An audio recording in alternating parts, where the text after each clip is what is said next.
Hello, Amy Elizabeth, somatic and intuitive healer here.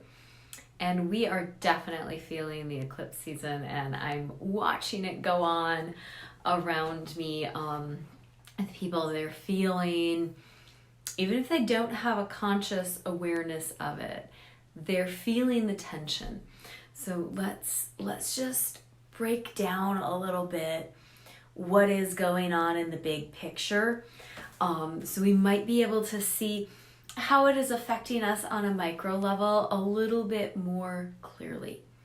So we're in eclipse season, and what that means is that the nodes of the moon, which are points, not objects, are in Taurus and Scorpio, and we are right now in Sun in Libra, but we're moving into Scorpio season, and the first eclipse will happen on the 25th. And there's about a 6-week period on both before the first eclipse and after the second eclipse that is considered eclipse season, where we really feel the squeeze of that eclipse period. And this eclipse period is a 2-week eclipse period from a new moon to a full moon. And it starts with a new moon, what's called a south node eclipse. And so for those of you that are journeying with me in my women's circle or are working with me on via Revel, you know I'm putting on some events to medicine walk this, because this is the middle eclipse season. And when I say the middle eclipse season, it means that we have 3 sets of eclipses. Well, the nodes are in these access points. The south node is in Scorpio, the north node is in Taurus, and the nodes spend about 18 and a half months in an axis.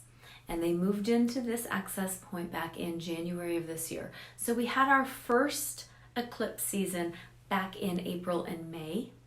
And now we're in our second eclipse season, and we will have a third eclipse season in this axis in April and May of 2023, which is why I say this is the middle chapter. And for any of you who are epic fantasy sci-fi story geeks like myself, you know that the middle chapter is the hardest chapter. It's the Empire Strikes Back. I just dated myself. It's the Empire Strikes Back where we're really sure that the Rebel Alliance is not going to make it. It is Two Towers where we don't know that Sam and Frodo are going to survive long enough to get to Mordor to do the deed, to get the ring into Mount Doom. And it can feel dark and it can feel heavy. Layered into this natural eclipse season, this churning, this digging up, this great big huge shadow work that we're doing for the month of October, there's a number of things going on. Jupiter, number one, is involved in a lot of conflictual aspects. And what that means is he's involved in appositions and half squares right now in a major oppositional square. So the major oppositional square I'm referring to is the Saturn-Uranus square. We had the Saturn-Uranus square flavor all of 2021 as they met 3 times. And they are right now exact. And they're going to hold this exactitude as Saturn ends up stationing direct at the end of, near the end of the month, before the eclipse. And this square, a square is the essence of Mars. It is conflictual, there's tension, there's a want to take action, there's a fieriness to it.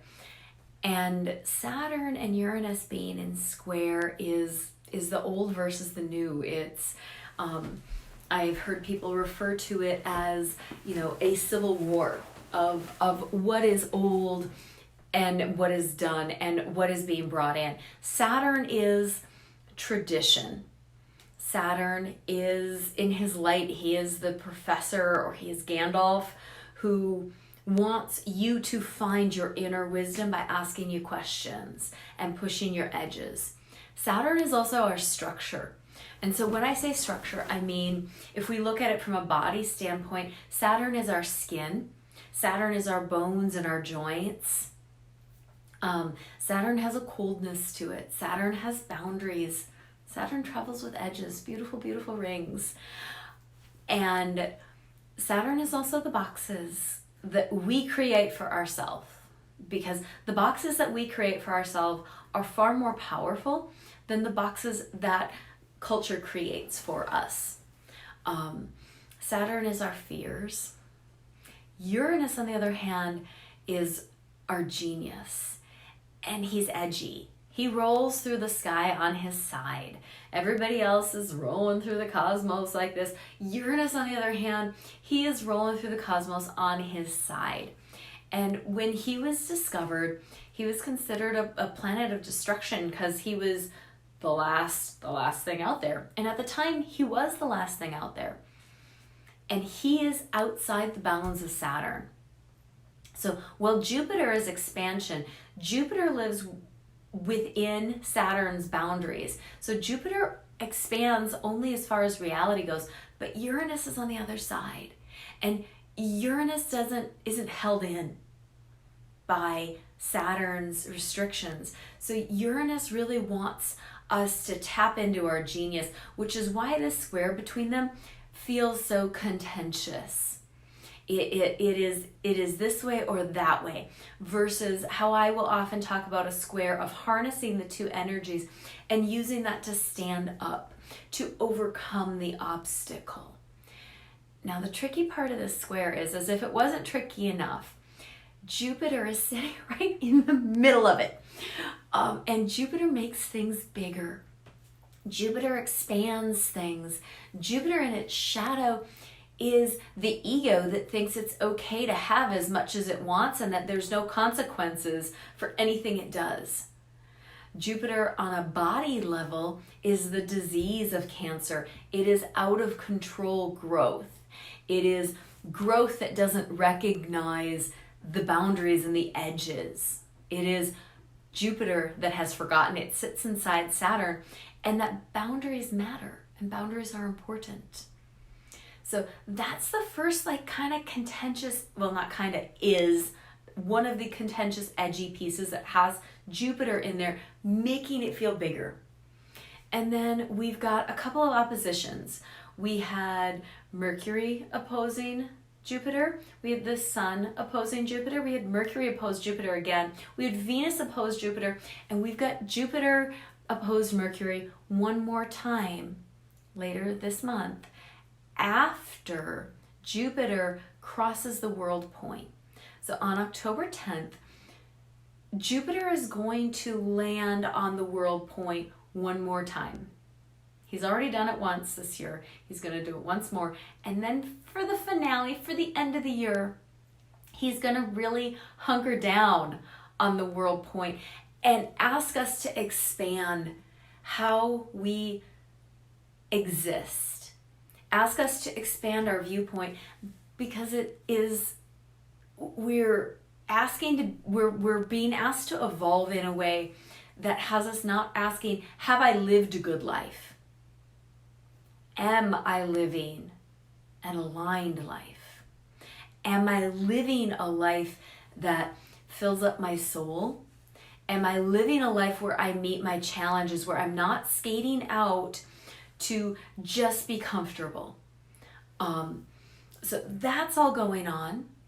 Mercury has turned direct on October 2nd, and he's still traversing his shadow. He's still asking us to see the things he showed us during the previous 4 weeks one final time so we can take action about it. And on the 9th or the 8th of October, depending on where you are in the world, Pluto is going to station direct. Now, Pluto is a big player in this eclipse season for a number of reasons. He has been retrograde. He is stationing direct at 26 degrees of Capricorn. 26, 27, 28, 29, and 30 are considered the master degrees of a 30-degree segment. And this is important, and it's monumental, and it's very once in a lifetime from the standpoint of the last time that Pluto traversed these degrees in a straight line in a continuous, nothing but forward motion, was 1778. So it's been a hot minute. And so Pluto is going to dip its toes into Aquarius. And this is going to happen on March 23rd of 2023. And it's this little moment of preview.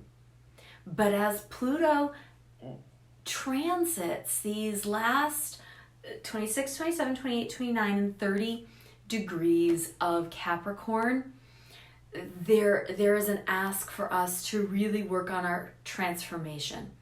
And if you know your chart, look at your cardinal signs, because that's where your cardinal signs in your houses, that's where you're really going to be asked to transform things. Now the cardinal signs, he's in Capricorn, so Cancer, Aries, and Libra. That's going to be a big place and a big point of where the transformational ask is going to be, is those cardinal signs, because those are the squares. And there's going to be support in the earth signs, so you can also check your later degrees of Virgo and Taurus to see if maybe you have a grand earth trine that's being activated, that's going to support you in those changes. Now, I was in a meeting yesterday. It was a beautiful meeting with amazing women as we prepare for an event I'm speaking at this weekend. And one of the things we really spoke about was the weight right now and death, and how tied in that is with autumn. Because it is autumn here in the northern hemisphere where I am. And the possibility for release and transformation, which is Pluto's specialty. That is what he does best, is bring in the transformation. And this eclipse season feels so potent and so dark because we're being asked to let go of a lot.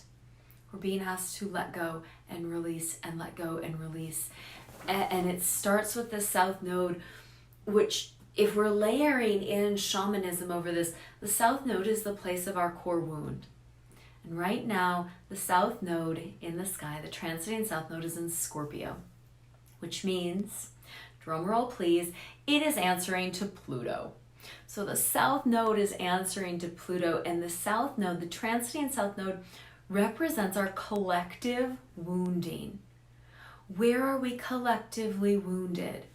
Where is our misogyny? Where is our racism? Where is our bigotry?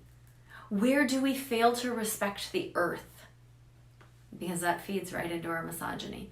Where do we fear the death of releasing and letting go?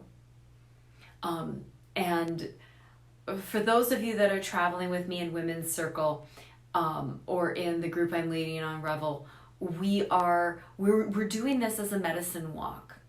And so partway through the month, we're going to move into the West and really work the death and releasing aspect of this.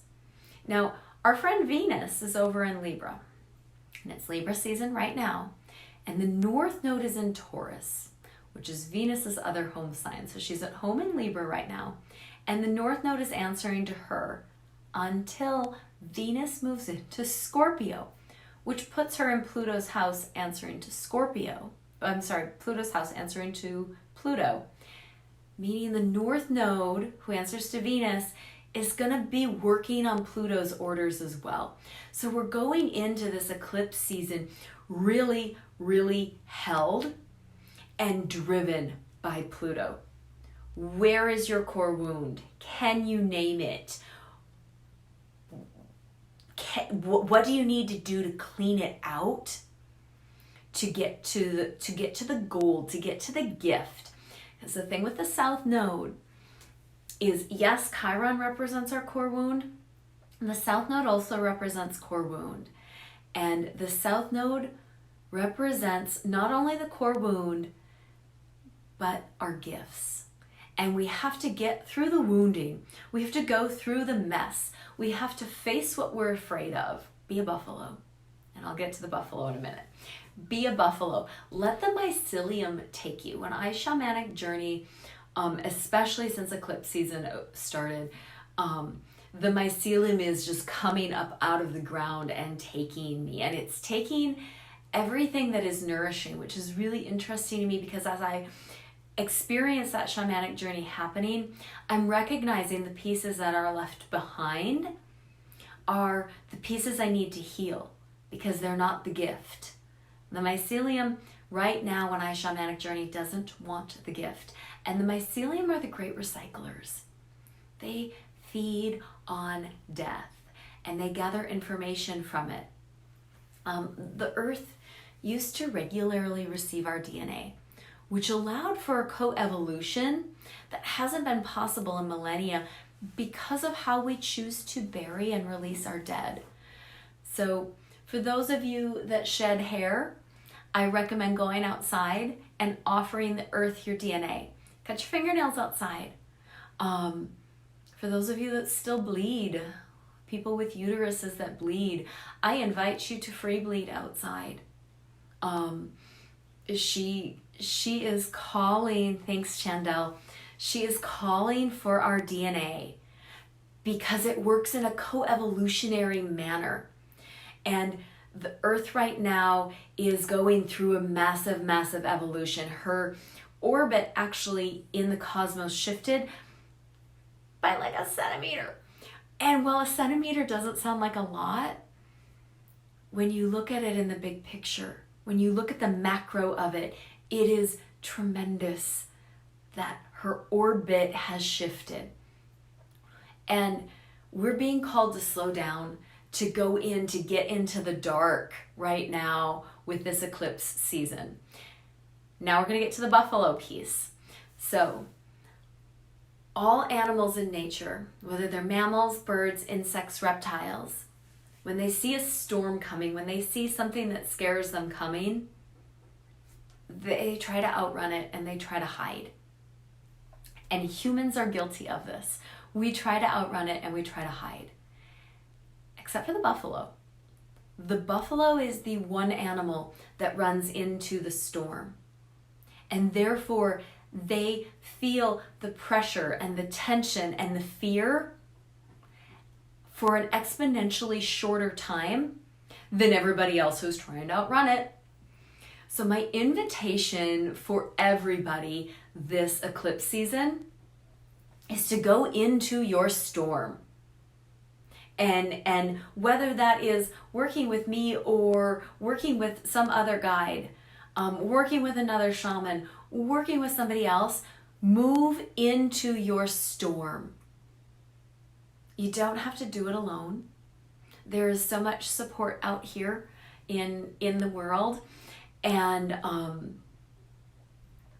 just remember that this eclipse season, the peduncle itself is answering to Pluto. And that answer, Pluto is saying, what are you going to transform? What are you going to release? What are you going to let go of? And as we move on to the other side of the eclipse season, which November 8th is election day here in the US, I just can't right now. There's an eclipse that morning, and it's asking us to move towards what we don't know. We're not going to see the effects of this until about January. Because even with Pluto stationing, it's like turning the Titanic, people. It takes a lot of effort to make that turn and to then pick up speed again. And Pluto has to clear his shadow. Saturn is stationing direct also towards the end of the month. He's got to clear his shadow. So we're not going to land in fresh territory and really start to understand this eclipse season until January at the earliest. Interestingly enough, January is when our new elected officials here in the United States from the midterm elections will swear in and start their jobs. So get out and vote. Number one, get out and vote. Number two, be a buffalo. Go into the storm. Ask yourself, how am I living an aligned life right now? And remember, this is a South Node eclipse, moving towards the South Node eclipse on the 25th of October. Then we're going to be in the peduncle. We're going to be in that tight squeeze. The peduncle is the part of the funnel where it gets skinny before it gets fat again. So it's the peduncle. It squeezes us. Before we come out the other end, And then we have a North Node eclipse, and we're moving toward Taurus with that. Taurus wants to see what boots on the ground, real life changes are we going to make? What is this transformation period going to allow us to tap into so we can change the way we're living on a galactic, global, big picture level back to our friend Jupiter pinging the world point on the 10th. And transformation, is scary. I get it. Being asked to allow things in your life, your belief system, your own BS, your worldview, there's so much about that is scary. And Mars is stationing retrograde for a long time. He's going to be in Gemini for 7 months, and he stations retrograde this month. So while we have Mercury, Pluto, and Saturn all stationing direct, our friend Mars is stationing to move backwards and settle in for a long haul in Gemini. Gemini is distractible. Gemini also in its light allows us to find different perspectives. So what different perspectives can you find? How can you start to wonder about people that don't look like you or people that don't think like you? To start to get really curious, to find their fear, to find their wounding, to find out that we are all so the same. Jupiter moving into Pisces. That we really do have common cause and common goals. Imploding a building is always safer and wiser than exploding a building. Systems are breaking down and collapsing and dying. So how do we participate in imploding something rather than exploding something? So leave your questions, your comments, your dedications, or your requests down below. I love interacting with you. If you want to get in on Women's Circle, hit me up. There will be a link in the description or my profile, depending on where you're viewing this. And great big fierce love, Buffaloes. You've got this.